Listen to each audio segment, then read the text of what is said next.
He eyed the mango, perhaps his greatest foe yet. So close, yet so overwhelmingly large.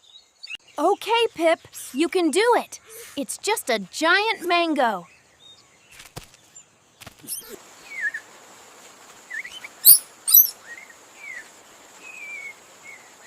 What are you looking at?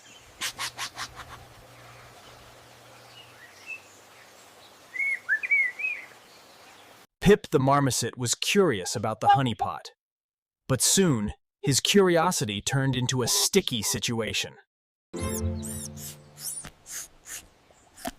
Ooh, what did you find? Is that the secret treasure?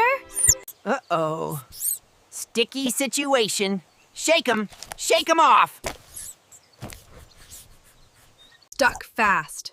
Poor Pip couldn't shake it off, leaving him to wonder, why me? And just like that, the mango is forgotten. There's a whole new adventure waiting on the vine.